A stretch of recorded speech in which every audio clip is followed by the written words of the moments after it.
हाँ, ये बिल्कुल मैं बोलना चाहूँगा और इनफैक्ट आपने बहुत सही क्वेश्चन करा बिकॉज़ जो हुआ है बहुत गलत हुआ है सिद्धू मूसेवाला के साथ और उनकी उससे ज़्यादा उनकी फैमिली। एक जवान लड़का जस्ट 28 इयर्स ओल्ड इतनी जल्दी हमें छोड़ के चला गया एंड वो एक नेचुरल डेथ नहीं है, वो एक मर्डर है। और जब किसी का मर्डर होता है तो हम सबको आवाज़ उठानी चाहिए और इसलिए नहीं कि वो सिर्फ सिंगर थे, वो एक नागरिक था, पॉलिटिशियन था, सिंगर था, बहुत अच्छा इंसान था। अगर इतने बड़े सेलिब्रिटी के साथ दिन दिहाड़े ऐसे हो सकता है, आई डोंट थिंक कि आम जनता का तो पता नहीं लग रहा होगा कि क्या हो रहा है। ये तो थैंक्स टू मीडिया जिन्होंने थैंक्स टू मीडिया कि जिन्होंने इतनी आवाज़ उठाई तो ये चीज़ ऊपर के यहाँ पे आई है, ऊपर के आई है, लोगों ने देखा है। लेकिन बहुत सारे लोग तो बेचारे ऐसे ही मर रहे होंगे गोलियों से और किसी का मर्डर हो रहा होगा और हमें पता नहीं चल रहा। तो ये चीज़ को हमें रोकना चाहिए और आज सलमान भाई को इतनी बड़ी धमकी मिली है जो कि हमें इसको लाइटली या ईज़िली नहीं लेना चाहिए। और यही मैं सरकार से और पुलिस कर्मचारियों से मैं रिक्वेस्ट करूँगा कि इन चीज़ों को आप रोक सकते हैं, ये आपके हाथ में है। और आज एक नौजवान के साथ हुआ है, कल को किसी के साथ भी हो सकता है।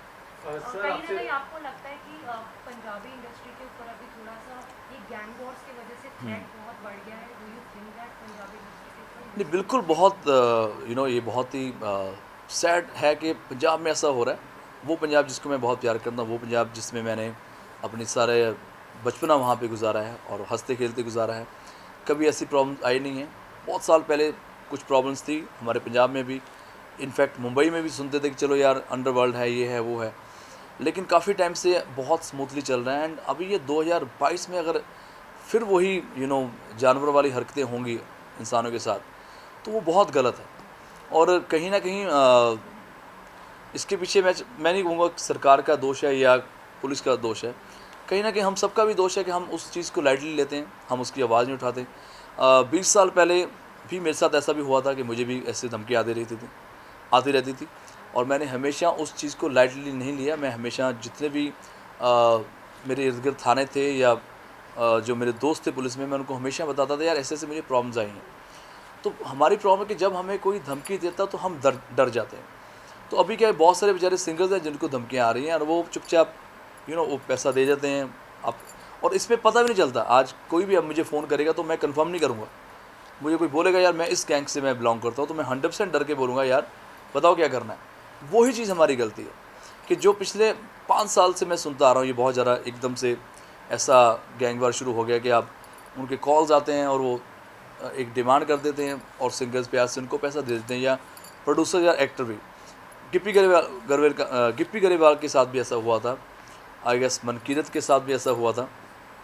तो जब भी किसी के साथ होता है, आई थिंक उसी वक्त उसको मीडिया को और पुलिस को रिपोर्ट करानी चाहिए। वो जो डिले करते करते करते आज ये आलम हो गया कि दिन दिहाड़े एक जवान लड़के की गोलियों के साथ 15 लोग आते हैं और एकदम छल्ली करके उसको जाते हैं, इतने बुरे तरीके से मारते जैसे कोई बहुत बड़ा कोई गैंगस्टर को मारा जाए।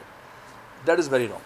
सर आपसे जानना चाहूँगा कि आपने लगातार पंजाबी सिंगर्स के नाम लिए और पंजाब के हम जब गाने देखते हैं तो most of them are like drinks पे, ड्रग्स पे, गोलियों पे।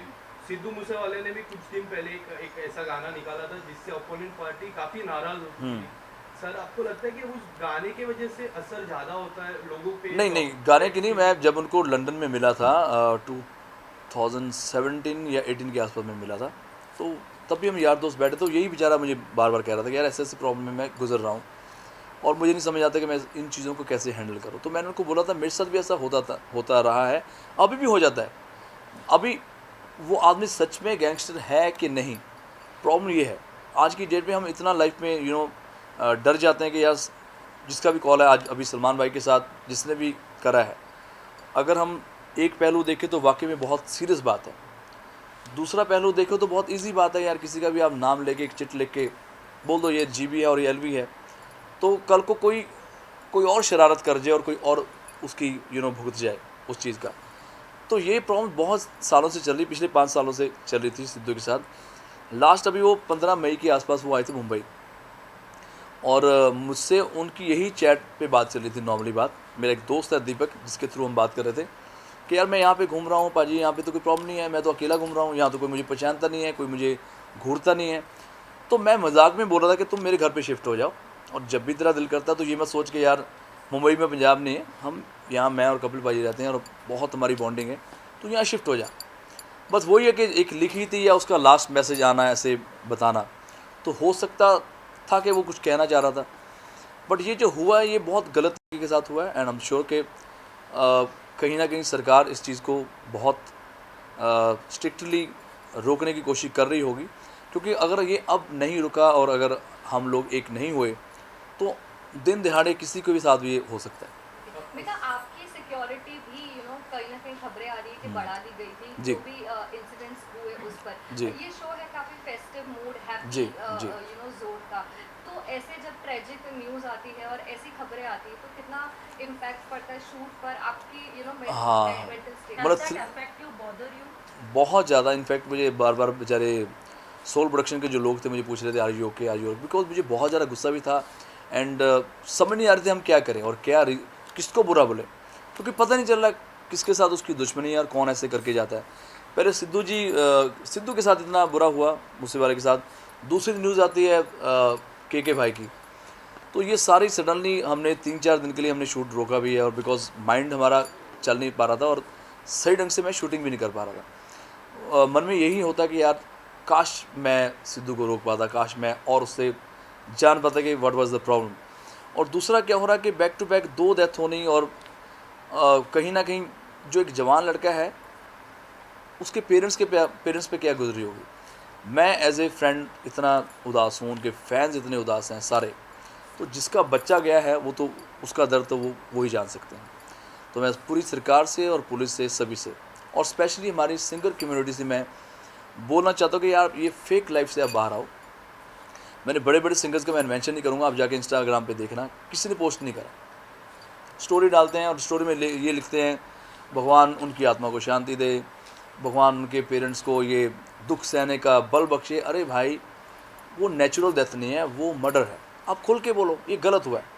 अगर आपको लगता है कि ठीक है हम किसी गैंगस्टर को पॉइंट आउट ना करें, ना करो, आप कंडोलेंस तो दिखाओ यार, आप ट्रिब्यूट तो करो। बड़े बड़े सिंगर्स जिनको उन्होंने सपोर्ट करा है उनका कोई पोस्ट नहीं आ रहा, कोई बात नहीं आ रही, तो ये चीज़ मुझे बहुत हर्ट करती है कि आपने देखा होगा पिछले 5-6 दिन से मैं कोई पोस्ट नहीं कर रहा हूँ, मैं कोई अपना खुशियाँ नहीं मना रहा, कोई मैं रेगुलर जो अपने गाने प्रमोट करता था, जो मैं पोस्ट डाल रहा था अपने शो को लेके, तो कहीं ना कहीं होता कि चलो यार एक ट्रिब्यूट देनी चाहिए, 4-5 दिन एटलीस्ट हम उनकी जो उनके साथ दुखद टाइम पे हम उनके पेरेंट्स के साथ जुड़ के चले, एटलीस्ट 5-6 दिन, एक हफ्ता नहीं। उनकी डेथ आज हुई है, कल को फिर सब लोग स्पेशली पंजाबी कम्युनिटी में लोग प्रमोट कर रहे हैं अपने गाने को और अपना स्वैग डालते जा रहे हैं। तो ये चीज़ भी मुझे बहुत हर्ट करती है कि कहीं ना कहीं चाहे वो सिद्धू जी थे, चाहे वो के भाई हैं, यार हमारे वो लेजेंड मरे हैं और उनको ट्रिब्यूट देनी चाहिए, प्यार से उनको अलविदा करना चाहिए। उनके पेरेंट्स को, उनकी फैमिली को लगे वाकई हमारे बच्चे ने इतना बड़ा नाम कमाया। और आज देखो सिद्धू मूसेवाले जो है वो अमर हो गए हैं। हर बच्चा टैटू बना रहा है अपने हाथ पे, हर बच्चा ट्रैक्टर ले रहा है, ट्रैक्टर के पीछे भी सिद्धू मूसेवाले की फ़ोटो छप रही है। तो ये बहुत जो बड़े बड़े सिंगर जो इतनी उम्र में नहीं कर पाए, इतनी यंग एज में उन्होंने ये काम करा। इतनी यंग एज में उन्होंने ये मुकाम और ये नाम कमाया है, और भगवान उनकी आत्मा को शांति दे। एंड के पहले सिद्धू जी गए, फिर के सर गए हैं, तो बहुत ज़्यादा बड़ा लॉस है हमारी इंडस्ट्री के लिए। के साथ आपकी कितनी यादें हैं? के सर के साथ मेरी बहुत यादें हैं, बिकॉज जो 98 में हम दोनों आए हैं और 98 में मेरा गाना सुपरहिट था, सावन लग गया। उनका एक गाना था जोश ऑफ इंडिया, अगर आप यूट्यूब पे जाके देखेंगे तो वो गाना उन्होंने क्रिकेट के ऊपर बनाया था। और फिर 99 में वो मुझे बिल्कुल पिछाड़ के बहुत आगे निकल गए थे, बिकॉज उनका गाना आया था तड़प तड़प के, जो गाना था सलमान भाई के ऊपर पिक्चराइज था। तो तब से लेके इतना बड़ा टाइम उन्होंने निकाला है। I think he was the only one जो हर जॉनर में गाना गाते थे, चाहे सूफ़ी हो, पॉप हो, रॉक हो, हिप हॉप हो, या रोमांटिक सॉन्ग हो, या पार्टी नंबर हो। एक ही ऐसा लौता सिंगर था जो हर तरीके के गाने गाता था, और उनकी सिंप्लिसिटी इतनी थी, मैंने उनको कभी किसी रियलिटी शो में जज करते नहीं देखा। मैंने कभी उनका कोई ऐसा नहीं देखा कि वो इंटरव्यू कर रहे हैं या कहीं पोस्ट कर रहे हैं या सोशल मीडिया पे कहीं नज़र आए। तो ये बहुत कम लोगों में इतनी सिंप्लिसिटी होती है। बट लेजेंड्स नेवर डाई, उनके जो गाने हैं हमारे दिलों में हमेशा रहेंगे और हम इसी तरह उनको प्यार करते रहेंगे। सर मेरा एक आखिरी सवाल है। हाँ। सर सिद्धू मूसेवाला के बारे में आपने काफ़ी चर्चा की जी। पर सिद्धू मूसेवाला की एक दिन पहले सिक्योरिटी हटा दी गई तो सर क्या आपको लगता है सेंट्रल गवर्नमेंट को स्टेट गवर्नमेंट पे एक कड़क एक्शन लेना चाहिए इस बात पे क्योंकि उनकी एक दिन पहले सिक्योरिटी हटा हाँ। दी और उनके जब वो नहीं, गाड़ी मैं में- बिल्कुल मैं सहमत हूँ कि चलो जाने अनजाने में अगर सरकार से ये गलती हुई है कि उन्होंने सिद्धू मूसेवाले की सिक्योरिटी हटाई है। मेरा क्वेश्चन ये है 400 लोगों की सिक्योरिटी हटाई है, 400 लोगों के ऊपर गोली क्यों नहीं चली? वाई सिद्धू मूसेवाला? ये मेरा क्वेश्चन है कि अगर हम अब क्या हो रहा है कि सबको वापस सिक्योरिटी मिल गई है लेकिन जो जाना था वो बेचारा मर गया। तो इतनी दुनिया की सिक्योरिटी हटी है लेकिन एक ही बंदे पे अटैक क्यों होता है? तो ये बहुत ही शर्मनाक बात है और अभी तक क्या इसका हल निकलेगा ये तो सरकार बता सकती है। एंड थैंक्स टू मीडिया कि आप लोग इतना आवाज़ उठा रहे हो जिसकी वजह से इतना लंबा ये चल रहा है और लंबा चलेगा। आप उसको जब तक सिद्धू मूसेवाले को जस्टिस नहीं मिलता, उनकी फैमिली को जस्टिस नहीं मिलता,